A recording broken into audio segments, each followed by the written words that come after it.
ஆப்கானிஸ்தானில் ஏற்பட்ட சக்தி வாய்ந்த நிலநடுக்கத்தால் 800க்கும் மேற்பட்டோர் உயிரிழந்தனர். பாகிஸ்தான் எல்லையையொட்டி அமைந்துள்ள ஜலாலாபாத் நகரை மையமாக கொண்டு நிலநடுக்கம் ஏற்பட்டது. இது ரிக்டர் அளவுகோலில் 6 பதிவானது. நிலநடுக்கத்தால் ஆயிரக்கணக்கான வீடுகள் தரைமட்டமாகின. இதில் இடிபாடுகளில் சிக்கி 800க்கும் மேற்பட்டோர் உயிரிழந்தனர். 1500க்கும் மேற்பட்டோர் படுகாயம் அடைந்தனர். மீட்பு பணி தொடர்ந்து நடைபெற்று வருகிறது.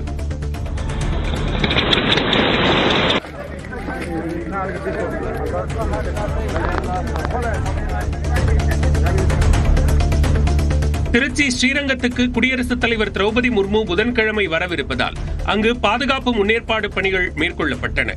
ஸ்ரீரங்கம் ரங்கநாதர் கோயிலுக்கு குடியரசுத் தலைவர் வருகை தரவிருக்கும் நிலையில் ஸ்ரீரங்கம் அருகே அமைக்கப்பட்டுள்ள ஹெலிபேட் தளத்தில் ஹெலிகாப்டரை இயக்கி ஒத்திகை பார்க்கப்பட்டது.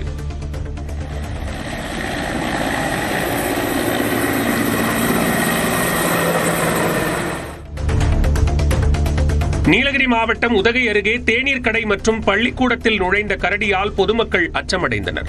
கிளன்மார்கன் பகுதியில் சுற்றித் திரிந்த கரடி அங்குள்ள டீக்கடை மற்றும் ஆரம்ப பள்ளிக்குள் நுழைந்து பாத்திரங்கள் மற்றும் உணவுப் பொருட்களை சேதப்படுத்தியது. அதிகாலை நேரத்தில் பள்ளியை விட்டு வெளியேறிய கரடி மரத்தின் மீது ஏறி ஒளிந்து கொண்டது. ஊருக்குள் உலாவரும் கரடியை கூண்டு வைத்து பிடிக்க பொதுமக்கள் கோரிக்கை விடுத்துள்ளனர்.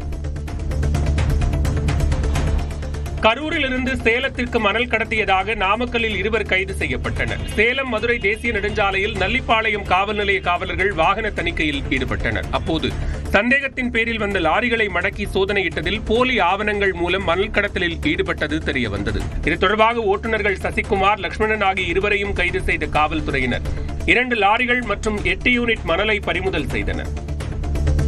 சட்டப்பேரவை தேர்தலில் விஜயுடன் கூட்டணி வைப்பீர்களா என்ற கேள்விக்கு எதிர்காலத்தில் எதுவும் நடக்கலாம் என்று முன்னாள் முதலமைச்சர் ஓ பன்னீர்செல்வம் பதிலளித்துள்ளார்.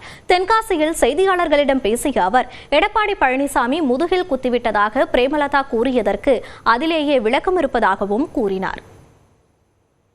அவர் ஒரு அரசியல் இயக்கத்தை ஆரம்பித்திருக்கிறார். தேர்தலை நின்று வென்று அவர் எப்படி தங்கள் நடைமுறையை, இலக்கை, நடைப்பயணத்தை எப்படி செலுத்திக் கொண்டிருக்கிறார் என்பதை பார்த்தான் அவருடைய கணிப்புகளை நான் சொல்ல முடியும் என்பதை தெரிவித்துக்கிறேன். இந்த நிலையில் அவர் இயக்கத்தை ஆரம்பித்திருக்கிறார். அவருக்கு என்னுடைய வாழ்த்துக்களை தெரிவித்துக்கிறேன். எதிர்காலத்தில் எதுவும் நடக்கலாம். இல்லை, யாருமே இதுவரை என்னுடன் பேசவில்லை. அதான் எதிர்காலத்தில் எதுவும் நடக்கலாம் என்று சொல்லிவிட்டேனே. தேமுதிகவினுடைய பொதுச் செயலாளர் அன்னி அவருடைய பதிலில் நல்ல விளக்கம் இருக்கிறது. ஓபிஎஸ் உள்ளிட்ட அனைத்து அதிமுகவினரும் ஓரணியில் வர வேண்டும் என தமிழ்நாடு பாஜக தலைவர் நயினார் நாகேந்திரன் வலியுறுத்தியுள்ளார். தமிழ்நாட்டில் அடுத்த ஆண்டு சட்டப்பேரவை தேர்தல் நடைபெறவிருக்கும் நிலையில் அரசியல் நகர்வுகள் சூடுபிடித்துள்ளன. அதிமுக பாஜக கூட்டணி அமைந்துள்ள நிலையில் டிடிவி தினகரனின் அமமுக, ஓபிஎஸ் அணி உள்ளிட்டோர் அதில் உள்ளனரா என்ற கேள்வி எழுந்தது. இந்த நிலையில் தேசிய ஜனநாயக கூட்டணியிலிருந்து வெளியேறுவதாக ஓ பன்னீர்செல்வம் அறிவித்தார். மேலும் செய்தியாளர்களிடம் பேசிய அமமுக பொதுச் செயலாளர் டிடிவி தினகரன், தேசிய ஜனநாயக கூட்டணியில் தாங்கள் இருக்கிறோமா என்பதை தமிழ்நாடு பாஜக தலைவர் நயினார் நாகேந்திரன் தெளிவுபடுத்த வேண்டும் என கூறியிருந்தார். இதனிடையே அதிமுக ஓரணியாக வேண்டும் என சசிகலாவும் தெரிவித்திருந்தார். இந்த நிலையில் நெல்லையில் நியூஸ் 18 தமிழ்நாடுக்கு பேட்டியளித்த நயினார் நாகேந்திரன் சசிகலாவின் கருத்தை வழிமொழிவதாக தெரிவித்தார். கூட்டணியில் சேர்க்கிறதுக்கான வாய்ப்புகள் எவ்வாறு இருக்குது? தேசிய ஜனநாயக கூட்டணியில் சேர்க்கணும்னு டிடிவி தினகரன் உங்களுக்கு பார்வை. அதாவது எங்களை பொறுத்த மட்டும் திராவிட முன்னேற்ற கழக அரசை வீழ்த்த வேண்டும். அதற்காக எல்லோருமே ஒரு அணியில் திரள வேண்டும் என்பது எங்களுடைய. சசிகலா மேடம் சொல்லித்தாங்க, அவங்களும் ஒரு அணியில் திரண்டால் மட்டுமே திராவிட முன்னேற்ற கழகத்தை வெற்றி பெற முடியும். அதையே நான் வலியுறுத்துகிறேன். அதற்கான முயற்சியே கண்டிப்பா எல்லாருமே வரணும். அண்ணன் ஓபிஎஸ் உள்பட எல்லோருமே வர வேண்டும் என்பது என்னுடைய விருப்பம். கோவை மாவட்டத்தில் யானை பிரச்சனையை சரியாக கையாளாத மாவட்ட வன அலுவலரை மாற்ற வேண்டும் என அதிமுக முன்னாள் அமைச்சர் எஸ்பி வேலுமணி தெரிவித்துள்ளார். கடுமையான இன்னைக்கு யானையுடைய தொந்தரவு இன்னைக்கு கோவை மாவட்டத்தில் அதிகமாக இருக்கிறது. மீதி அரசாங்கம் ஒதுக்க வேண்டிய நிதி ஒதுக்கி கொடுத்திருந்தா இன்னைக்கு உயிர் போகாது. தொடர்ந்து அங்கே இருக்கிற மக்கள் அச்சத்துடன் வாழ்ந்து கொண்டிருக்கிறார்கள். தினமும் யானை வந்து அங்கே நின்றுருக்கு. அந்த இறப்பு வரக்கூடாது, பயிர்கள் சேதமாகக்கூடாது. இன்றைக்கி தொண்டாமுத்தூர் மட்டும் இல்லை, இங்கே இருக்கக்கூடிய மேட்டுப்பாளையம், அதே போல் பார்த்திங்கன்னா கவுண்டம்பாளையம் போன்ற தொகுதிகள்லையும் இன்றைக்கி கடுமையான பிரச்சனை இருக்குது. கோயம்புத்தூர் இருக்கிற டிஎஃப்ஓ ஃபஸ்ட்டு மக்களையும் மதிக்கிறதில்ல, அதிகாரிகளையும் மதிக்கிறதில்ல, விவசாயிகள் யாரையும் மதிக்கிறதில்ல, அந்த வேலையை செய்கிறதில்ல.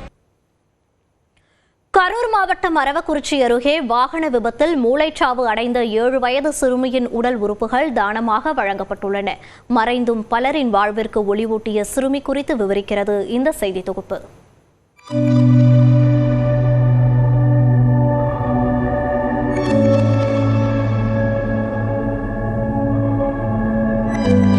இப்படி பட்டாம்பூச்சியாய் வலம் வந்த இச்சிறுமி தற்போது இவ்வுலகில் இல்லை. ஆனால் தனது உடல் உறுப்புகளை தானம் செய்ததன் மூலம் பலரின் வாழ்வுக்கு ஒளியூட்டியுள்ளார். என்ன நடந்தது? கரூர் மாவட்டம் அரவக்குறிச்சி அருகே உள்ள ஸ்ரீரங்கவுண்டனூரைச் சேர்ந்தவர் ரவி. ஓசூரில் ஃபைனான்ஸ் தொழில் செய்து வரும் இவர் கடந்த 29ஆம் தேதி மனைவி செல்வநாயகி மற்றும் 7 வயது மகள் ஓவியாவுடன் சொந்த ஊரான கரூருக்கு சென்றார். கரூரிலிருந்து திண்டுக்கல்லிற்கு தனது மாமாவுடன் ஓவியா இருசக்கர வாகனத்தில் சென்று கொண்டிருந்தார். அப்போது வேகத்தடையில் ஏறி இறங்கிய போது பைக்கிலிருந்து தவறி விழுந்த ஓவியாவுக்கு தலையில் பலத்த அடிபட்டது. மேல் சிகிச்சைக்காக கோவை KMCH மருத்துவமனையில் அனுமதிக்கப்பட்ட சிறுமி ஓவியா சிகிச்சை பலனின்றி மூளைச்சாவடைந்தார். இதனையடுத்து குடும்பத்தின் ஒப்புதலுடன் ஓவியாவின் உடல் உறுப்புகள் தானமாக வழங்கப்பட்டன. இப்ப லாஸ்டா அவளோட பர்த்டே கூட அவளுக்கு பிடிச்ச டைரி மில்க் சாக்லேட் வாங்கி கொடுத்தேன்.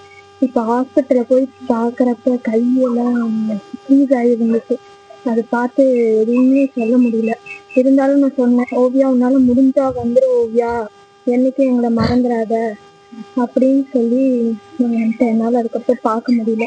அப்பவே ரொம்ப சீரியஸ் ஆயிடுச்சு. அதுக்கப்புறம் கோவை மெடிக்கலில் போய் ஒரு நாள் ட்ரை பண்ணி பார்த்தாங்க, ஒன்றும் ஆகலைன்னு சொன்னதுக்கப்புறம் தான் சரி நம்மளுக்காக ஆச்சு யாருக்காவது யூஸ் ஆகட்டும் அப்படிங்கிறதுனால யாருக்கும் இந்த மாதிரி நடக்கப்படாது, இந்த மாதிரி ஆகிறவங்க கொடுக்கறது மற்றவங்களுக்கு யூஸ் ஆகும். ஓவியாவின் இதயம் தவிர்த்து கண்கள், சிறுகுடல், பெருங்குடல், கல்லீரல், கணையம், சிறுநீரகம் என 9 உடல் உறுப்புகள் தானமாக அளிக்கப்பட்டுள்ளன. உறுப்பு தானத்திற்கு பிறகு சொந்த ஊருக்கு கொண்டு செல்லப்பட்ட சிறுமி ஓவியாவின் உடலை பார்த்து உறவினர்கள் கதறி அழுதனர்.